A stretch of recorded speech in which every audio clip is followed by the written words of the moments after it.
कल रात ही जानकी अपने मायके से एक हफ्ते बाद लौटी थी।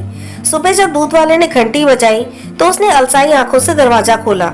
सामने एक फ्लैट के दरवाजे पर लगभग 3 साल की एक गोल मटोल बड़ी बड़ी आंखों वाली लड़की खड़ी थी। जानकी ने जब उसकी तरफ देखा तो वह मुस्कुरा दी। उसकी आंखें चंचल और मुस्कान मनमोहिनी थी। वह चहक कर बोली, संदली, मेरा नाम संदली शर्मा है। तुम्हारा नाम क्या है? जानकी हंस पड़ी और बोली, जानकी, मेरा नाम जानकी प्रसाद है। वो अपनी गोल गोल आंखों को और गोल करते हुए बोली, प्रसाद, भगवान जी वाला। तभी संदली की माँ वहाँ आ गई। उसने जानकी को देखकर एक फीकी सी मुस्कान दी और संदली को लेकर अंदर चली गई। जानकी को उसकी आंखों में एक अजीब सी उदासी दिखाई दी। दूध वाले ने बताया, यह लोग अभी 2 दिन पहले ही यहाँ आए हैं। इस बच्ची के पिता फौजी थे, सुना है लड़ाई में मारे गए। ये सुनते ही जानकी को एक झटका सा लगा। उसके सारे शरीर में झंझनाहट सी होने लगी। वह अंदर गई और कुर्सी पर बैठ गई। उसने रूंधे गले से अपने पति को बताया, सामने वाले घर में लोग आ गए हैं। बच्चे के पिता सरहद पर शहीद हो गए। अभी उनकी उम्र ही क्या थी। उनकी पत्नी तो मुश्किल से 26-27 साल की होगी और उस बच्ची ने तो इतनी कम उम्र में अपने पिता को खो दिया। कहते हुए जानकी रो पड़ी। उसके पति ने आश्चर्य से उसकी ओर देखा। प्रभु की इच्छा, क्या कर सकते हैं, दुनिया ऐसे ही चलती है। तुम्हें नहीं लगता तुम उन अनजान लोगों के लिए कुछ ज्यादा ही परेशान हो रही हो? जानकी ने आंसू पोंछते हुए कहा। पता नहीं क्यों, पर वह बच्ची एक नजर में ही अपनी सी लगने लगी, जैसे कोई पुराना रिश्ता हो। जानकी के पति ने उसकी बातों को अनसुना करते हुए अपना ध्यान अखबार पर केंद्रित कर लिया। जानकी के परिवार में 3 लोग थे, वह, उसके पति महेश और उसका बेटा कुश। महेश बहुत ही शांत स्वभाव के व्यक्ति थे। उनकी एक निश्चित दिनचर्या रहती थी। सुबह का समय अखबार पढ़ने में, दिन दफ्तर में और शाम टीवी पर समाचार देखने में निकल जाती।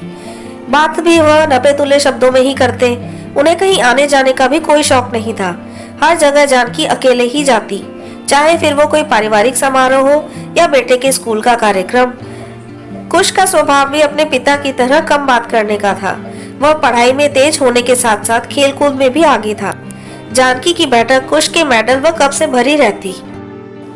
रोज शाम को कुश के पिता उससे दिन भर की पढ़ाई का पूरा ब्यौरा लेते और हर छुट्टी के दिन उसे पढ़ाते। जानकी को इस घर में रहते 5 साल हो गए थे। वह इस सोसाइटी में आने वाले पहले चंद लोगों में से एक थी। हर मंजिल पर केवल 2 ही घर थे और जानकी की मंजिल वाला दूसरा घर हमेशा खाली ही पड़ा रहा। गार्ड कभी कभी आकर सफाई करवा देता। जानकी के पूछने पर उसने बताया, यह घर किसी फौजी ने खरीदा है, पर वह ड्यूटी पर कहीं और रहते हैं। 5 साल के इंतजार के बाद जानकी के पड़ोस में कोई आया था, पर खुश होने की जगह उसका दिल उदास था। आज जानकी का मन काम में नहीं लग रहा था।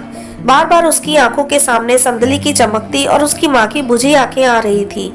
महेश के दफ्तर जाते ही उसने कुछ इडली और चटनी एक ट्रे में रखी और संदली के घर की घंटी बजा दी। दरवाजा संदली की माँ ने खोला। मैं जानकी हूँ, सामने वाले घर में रहती हूँ। इडली बनाई थी, तुम लोगों के लिए भी लाई हूँ। उसने एक फीकी सी मुस्कान के साथ कहा, मैं कनिका हूँ, अंदर आइए। ड्राइंग रूम में यहाँ वहाँ गत्ते के डिब्बे बिखरे पड़े थे, कुछ बंद और कुछ अधखुले। कोने में एक छोटी मेज पर एक फौजी की तस्वीर रखी थी। तस्वीर पर कोई माला नहीं थी, पर यकीनन वह संदली के पिता थे। संदली भागती हुई आई और जानकी कहते हुए उससे लिपट गई। वह जानकी को देखकर ऐसे खुश थी जैसे वह कोई पुराने दोस्त हो। जानकी भावुक हो गई। कनिका ने टोकते हुए कहा, संदली, जानकी नहीं, आंटी कहते हैं। यहाँ आने के बाद से जानकी पहली शख्स थी जो उन लोगों के घर आई थी। शायद इसलिए संदली उसके आने से बहुत उत्साहित थी। उसने फोटो की तरफ इशारा करते हुए कहा, जानकी, ये मेरे पापा हैं, बहुत बहादुर हैं। माँ कहती है वह हम सबकी रक्षा करते हैं। जानकी ने कनिका की तरफ देखा। उसकी आंखों में आंसू थे, जिन्हें छुपाने की वो पूरी कोशिश कर रही थी। संदली ने जानकी से कहा, तुम जाना मत, मैं तुमको अपनी ड्राइंग बुक दिखाती हूँ। वह भागती हुई अंदर चली गई। जानकी ने कनिका के कंधे पर हाथ रखते हुए कहा, तुम्हें आंसू छुपाने की कोई जरूरत नहीं है। बह जाने दो इन्हें, बेहतर महसूस करोगी। मुझे अपनी बड़ी बहन समझो। कनिका फपक पड़ी। जानकी ने उसे गले लगा लिया। संदली ने अपने छोटे छोटे हाथ फैलाकर जानकी और कनिका दोनों को पकड़ लिया। उस पल से जानकी, कनिका और संदली दोस्त बन गए। तीनों के बीच एक अनोखा रिश्ता कायम हो गया। कनिका एक प्राइवेट कंपनी में नौकरी करती थी। संदली उसकी अनुपस्थिति में जानकी के पास रहती। इसी कारणवश जानकी और संदली एक दूसरे के और करीब आ गए। कहीं न कहीं जानकी को संदली में अपना बचपन दिखाई पड़ता था। समय अपनी रफ्तार से चल रहा था और कुश इंजीनियरिंग की पढ़ाई करने के लिए दूसरे शहर चला गया।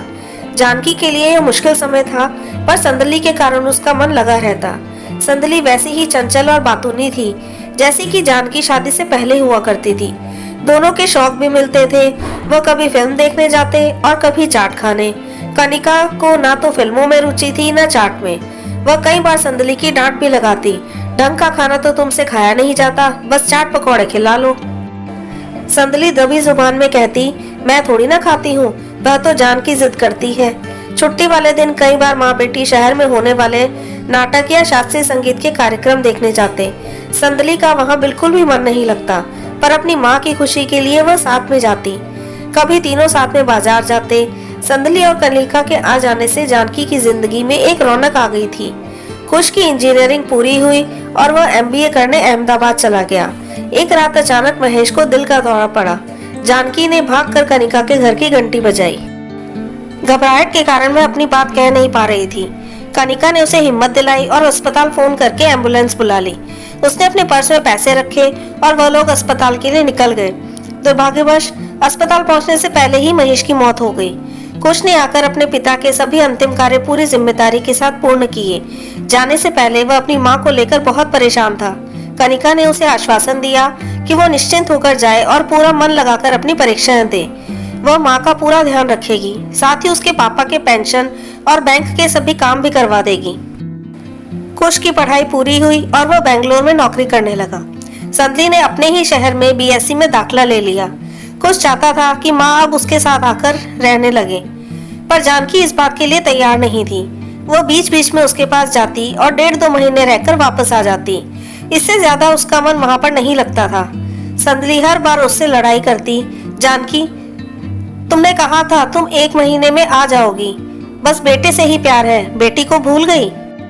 जानकी उसे मनाती, वह अकेला है ना, और तेरे पास तो कनिका है। वह झट से जवाब देती, अरे माँ तो बोरिंग है, सारा दिन काम करती है और रात को अपना चश्मा लगाकर किताब पढ़ती रहती है। बात भी कितना कम करती है, बस डांटती रहती है। संदली ये नहीं किया, संदली वो नहीं किया, संदली ये क्यों किया, संदली वो क्यों नहीं किया। जानकी उसकी बातें सुनकर हंसती। संदली अचानक ही गंभीर हो जाती और आंखें चमकाकर कहती, पर वो दुनिया की सबसे अच्छी माँ है, सबसे अच्छी, मैं उससे बहुत प्यार करती हूँ। संदली की BSc पूरी हुई और उसने MSc में दाखिला ले लिया। इधर कुश को भी नौकरी करते 3 साल हो गए थे। जानकी चाहती थी कि अब वह उसकी शादी करके अपनी जिम्मेदारी पूरी कर दे। उसकी प्रबल इच्छा थी कि वह संदली को अपने घर की बहू बनाए। दोनों बच्चों के बीच उम्र का अंतर करीब 6 साल होने की वजह से वह कभी हिम्मत नहीं कर पाई। उसे यह भी लगता था कि कुश अपने पिता की तरह बहुत ही शांत स्वभाव का है और संदली चंचल और बातूनी। ऐसे में यह मेल उचित भी होगा या नहीं। इस बार जब वह कुश के पास गई तो उसने स्पष्ट शब्दों में उससे कहा, मैं तुम्हारी शादी करने का विचार बना रही हूँ। यदि तुम्हें कोई लड़की पसंद है तो अभी बता दो, नहीं तो मैं ढूंढना शुरू करूँ। बाद में मत कहना कि पूछा नहीं। कुश ने गंभीर होते हुए कहा। संदली यह सुनकर जानकी कुछ सोच में पड़ गई। जानकी अब की बार कुश के पास करीब 3 महीने तक रहकर अपने घर लौटी थी। ट्रेन लेट हो जाने की वजह से उसे घर पहुंचने में काफी देर हो गई। संदली सो चुकी होगी, इसलिए वह उनसे मिलने नहीं गई। सुबह उसकी आंख देर से खुली। उसने सबसे पहले बाहर जाकर देखा, संदली के घर पर ताला लगा था। संदली कॉलेज व कनिका दफ्तर के लिए निकल गए होंगे, यही सोचकर वह घर के कामों में व्यस्त हो गई। शाम को जब वह सोकर उठी तो उसने एक बार फिर संदली के घर पर नजर डाली। ताला अब भी लगा था। अब तक तो संदली कॉलेज से वापस भी आ गई होगी, यह सोचकर उसे कुछ फिक्र होने लगी। उसने अंदर जाकर चाय पी और सोसाइटी के पार्क में टहलने चली गई।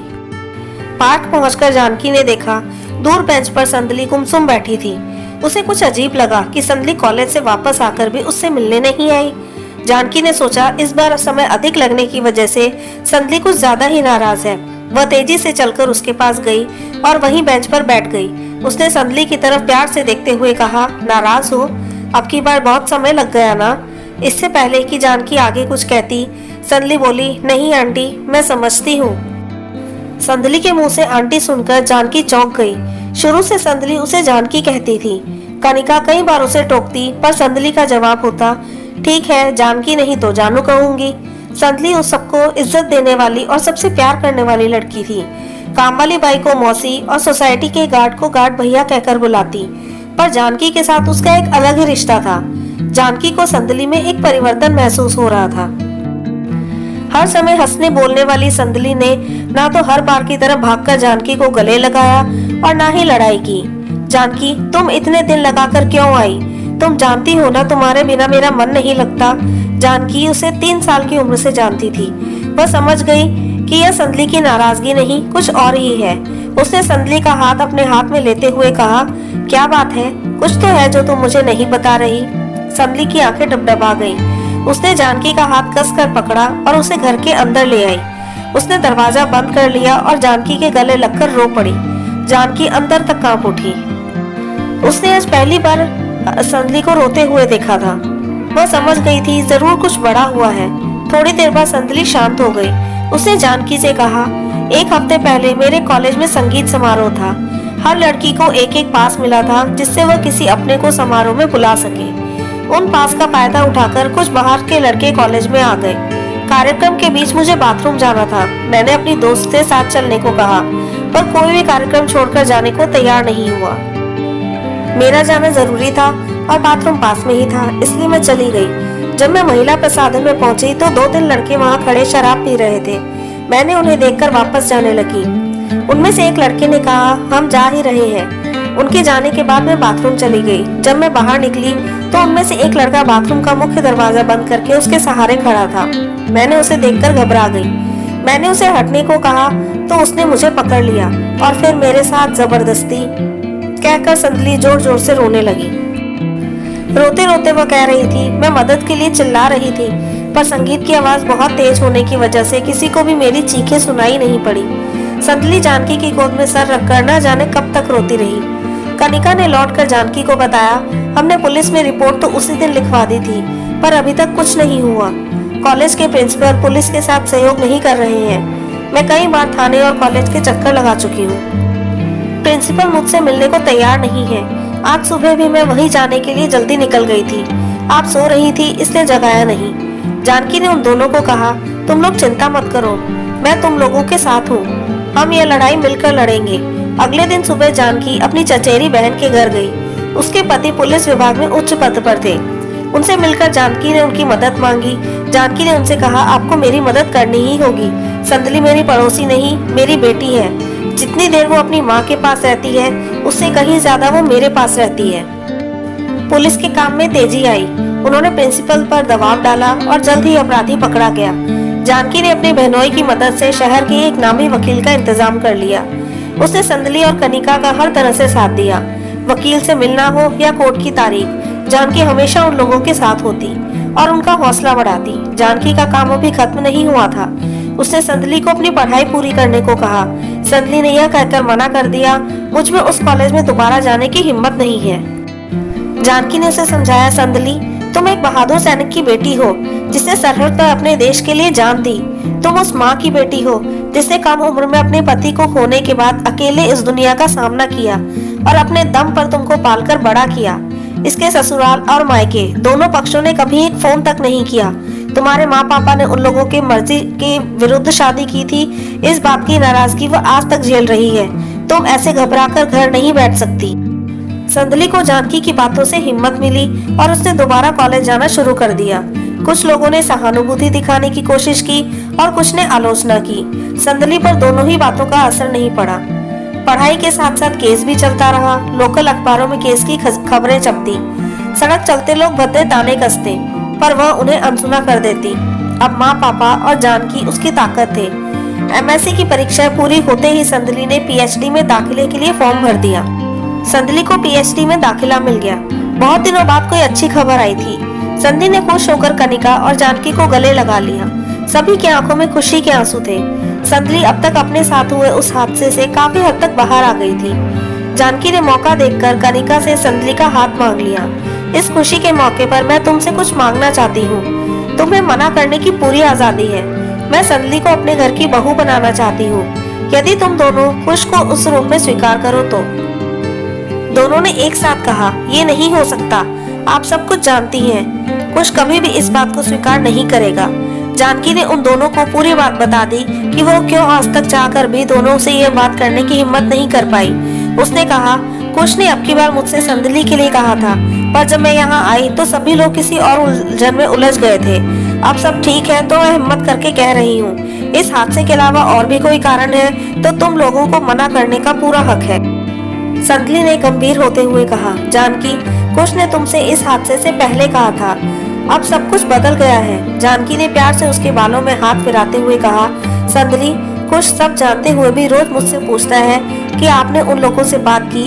यदि तुम लोगों को यह प्रस्ताव स्वीकार है तो कुछ और मत सोचो।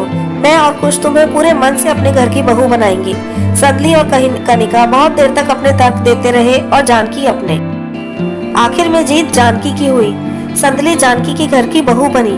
कोर्ट में केस और कॉलेज में रिसर्च दोनों साथ साथ चलते रहे। जानकी और कुश दोनों ने संदली का पूरा साथ दिया। घटना के 6 साल बाद संदली को न्याय मिला और साथ ही डॉक्टरेट की डिग्री भी। अब वह संदली शर्मा से डॉक्टर संदली प्रसाद हो गई थी।